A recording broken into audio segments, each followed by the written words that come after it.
Match day 6 and no surprises. Arsenal, I don't know what that was with Leicester, but I will give them the pass for the simple reason that at the end of the day, they did pull that out of the fire, so we can leave it at that.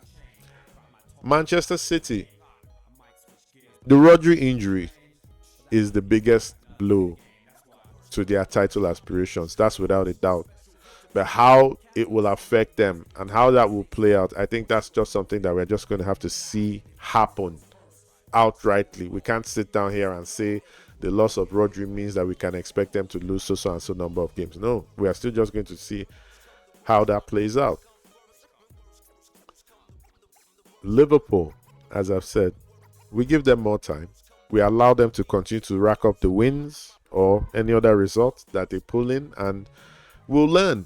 Whatever results Liverpool get from their next couple of games, we'll learn more about them. We'll learn more about Arne Slot.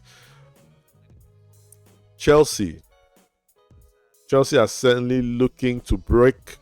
They are looking to buck the trend of too many resources creating a kind of confusion for the coach, because I think a lot of us believe that was what happened with we believe that's what happened with Potter. We believe that's what happened with Lampard. We believe that's what happened with Pochettino. We really do believe that in the end, all these players that they had stockpiled at the club just made it difficult to say. But who knows? It's possible Maresca already knew who he was going to consider the core of his first team from day one, and then he was always just going to filter through the rest to see if there were any hidden gems there. And if that was his plan, then that means that he never saw the chaos of a 40-man squad that most of us saw. Maybe he already saw his first team. And so I'm very intrigued by it, because after the game, after they started to put together wins, I was really quite interested in the possibility that Maresca actually didn't have any issues with having such an oversized squad. I should mention, though, the Brighton game. I thought Brighton was a really good test for them. But I'll be honest, I'm not sure what it tells me about Chelsea as a team. I think if they had scored more goals in the second half of that game, I would have been able to work with some of that. But when you score 4 goals in the first half and Cole Palmer just delivers the kind of masterclass that he does, you get it kind of throws that kind of analysis for a loop, because no other goals were scored. Sanchez dropped a clanger here and there. So on the one hand, you want to be like a team that can be dispatching Brighton 4-2. It's not a team to be trifled with. But the caveat there is, it was a Cole Palmer masterclass. So I'm just trying to say that I thought the Brighton game would tell me more about Chelsea as a whole, because I thought Brighton was a really good test. But Cole Palmer made it impossible for us to be able to ascertain that, because he just took on Brighton all alone, single-handedly. So we don't know. So, but it's 3 points, 4 goals.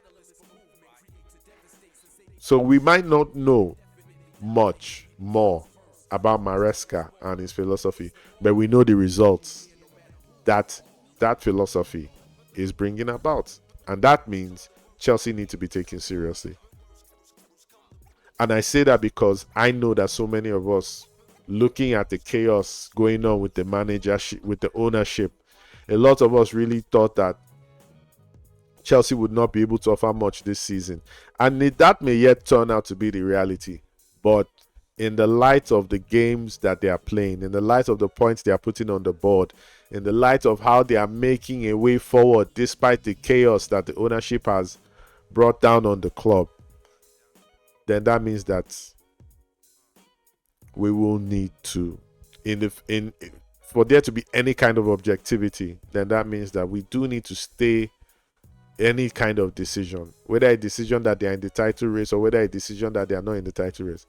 We need to stay that decision, see more of Chelsea Football Club, and see if our increasing suspicion that Maresca is the man turns out to be accurate.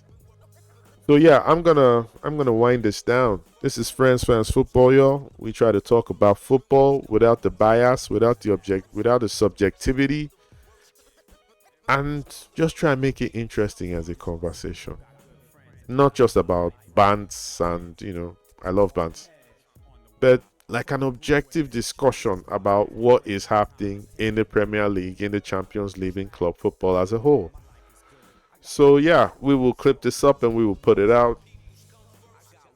I hope you guys enjoy when we do, and y'all take it easy. Peace.